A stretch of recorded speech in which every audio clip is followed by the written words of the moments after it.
Everyone, welcome back to another new mini vlog. Farm हाऊसवरती गेल्यावर इतके व्हिडिओज बनवले की रोज व्हिडिओ पोस्ट करते तरी व्हिडिओ संपायचं नाव नाही घेते, पण फायनली मिनी व्लॉगला आत्ता चान्स मिळाला, सो आज करते। हा आहे फर्स्ट डेचा मिनी व्लॉग। सगळ्यात आधी आमचं काम असतं क्लिनिंगचं काम झाल्यानंतर आज आपण ओपन करणार आहोत सिया विहानसाठी गिफ्ट। ते म्हणजे सिया विहानसाठी स्विमिंग पूल ऑर्डर केला होता, सो तो डिलिव्हर झाला आणि आम्ही ठरवलं होतं की इकडेच येऊन अनबॉक्सिंग करायचं। मग अतुलाजीने त्यामध्ये हवा भरली, पाणी भरलं। सगळ्यात आधी सिया विहान आणि मीच एंट्री केली, त्यानंतर मग हळूहळू सगळे आले आणि अतुलने मस्त गरम गरम वडापाव आणला होता आणि काय छान वातावरण झालं तुम्हाला सांगते। म्हणजे इतकी हवा आणि एकदम ढगाळ वातावरण, पाऊस यायला आम्ही इतकं एन्जॉय केलं की हा एकदम मेमोरेबल डे बनून गेला आमच्या लाईफमधला।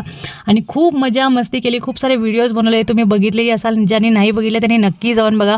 गाण्याचे व्हिडिओ, डान्सचे व्हिडिओ, मिनी व्लॉग्स, परत कॉमेडी आपली। त्यानंतर मग सगळे खेळून झाल्यानंतर घरामध्ये आलो आणि त्यानंतर जेवण केलं। आजच्या व्लॉगमध्ये एवढंच, भेटू नेक्स्ट व्लॉगमध्ये। Till then bye bye, thanks for watching, love you all, bye.